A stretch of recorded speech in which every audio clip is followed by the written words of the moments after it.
Welcome back to Solo Marvel Champion. If you enjoy what I'm doing, please like, subscribe, and leave a comment to help the channel grow, and don't forget to hit the bell icon for notifications. I've been playing Black Panther all week, so now let's shine the spotlight on his hero kit. I have timestamps for each segment in the description if you want to jump around. I've really come to enjoy Black Panther through this series of games. He's versatile and aggressive, but his kit does lack some serious threat removal, despite a thwart of 2 and his tactical genius upgrade. As the card pool gets larger, Black Panther, like all heroes, gets even better. Let me know in the comments if you want to see a non-core series for Black Panther down the line. Let's look at T'Challa, Black Panther's alter ego.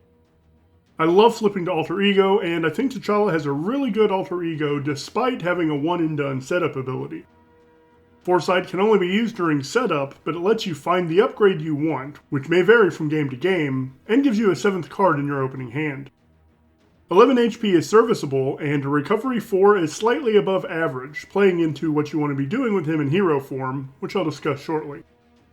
The card that makes him so good in alter ego, though, is the Golden City, which allows you to draw 2 cards.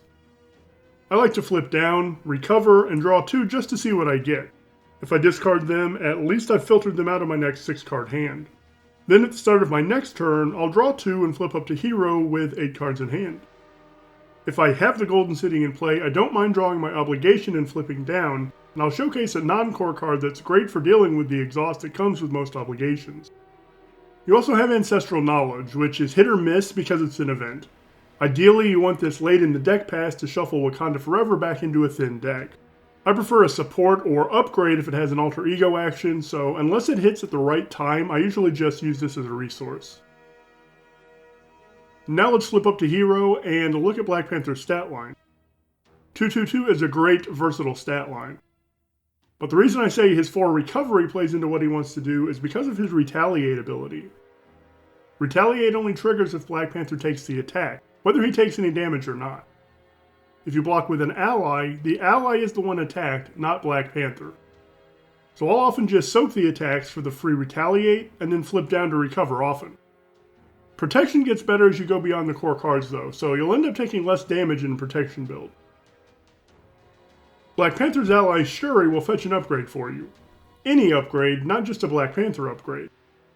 Shuri, and generally any signature ally with a good comes into play ability, is why I love playing Leadership. Leadership has a bunch of cards which let you replay Shuri several times in a single deck pass. And that leads to the non-core card I mentioned earlier, Ready to Rumble, which comes in the Mad Titan's Shadow and Mutant Genesis expansions. Ready to Rumble is good for any hero who wants to recover and still activate during the hero phase, and alleviates the sting from an obligation causing you to exhaust. I love it in Black Panther though because I want to recover, I don't mind drawing my obligation, especially when I have the Golden City in play, and Shuri can fetch this from my deck, multiple times if I'm playing Leadership. Black Panther's kit offers a fantastic economy despite not having a support or upgrade resource generator. His 3 double wild resources, Vibranium, are especially good for cards or effects which require specific resources, as long as the card or effect doesn't say printed resource. What's more, I always run each of the basic double resource cards, Energy, Genius, and Strength, for a total of 6 doubles. This makes playing those expensive cards easier without relying on the power of resources. The Black Panther upgrades are versatile because you can choose which one will be the last of the sequence. They're powerful if you have a Wakanda Forever to resolve them.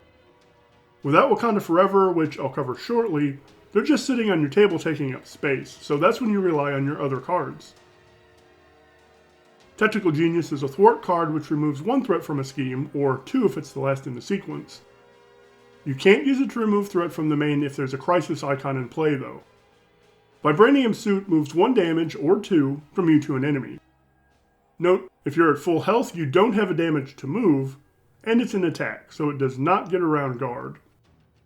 Panther Claws is one I like to resolve last. It deals 2 damage to an enemy, but 4 when last in the sequence, and is also an attack, so again, it does not get around guard.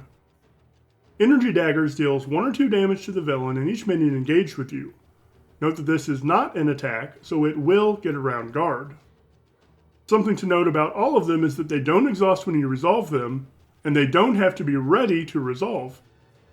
This is important for cards with an exhaust a weapon cost. Panther Claws and Energy Daggers are both weapons, and your alter ego ability Foresight lets you grab one of them at setup.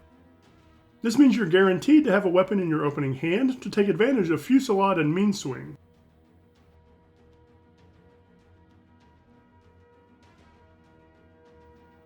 The card which lets you resolve the special ability on your upgrades is Wakanda Forever. There are 5 of them, which increases the chance of drawing one. They're identical except for the resources they generate, and while you don't want to use them as resources, sometimes it'll happen. There's a Wakanda Forever build that loads your board with upgrades and supports so that you draw into them much more frequently. I haven't played that deck, but I hear it's a lot of fun. Finally, let's look at Black Panther's Nemesis set.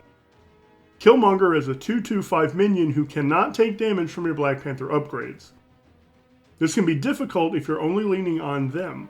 I'll talk about that in my conclusion. Usurp the Throne has a hazard icon, which always sucks, and comes in with 3 threat per player. Since I play true solo, that's 3 for me. Heart-Shaped Herb has Surge, and gives the villain and all minions a tough status card, or just the villain if it's drawn as a boost card. A tough status isn't too terrible in Black Panther because Retaliate can ping it off.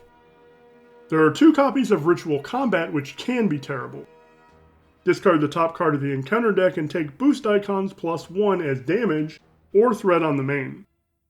I've lost games to this because I either just took a big hit and was low on health already, or the villain had just schemed and then added this on top of it. So if Shadow of the Past puts this card into your deck, watch your health and threat a little more closely. I said earlier that Killmonger can be difficult if you're only leaning on your upgrades, and I think that's a good statement for Black Panther in general. Your 4 upgrades, the Golden City, and 5 Wakanda Forever make up 10 of your 15 Black Panther cards. But that means a 40-card deck will have 30 cards, 75% of your deck, which aren't these cards. And since 5 of those cards stay on the board, you're making future card draws better. Wakanda Forever gets a lot less efficient with fewer Black Panther upgrades out, but don't hold on to them, and don't be afraid to spend them if something better presents itself. Just build your board, work with those other 30 cards in your deck, and pick them up on your next deck pass.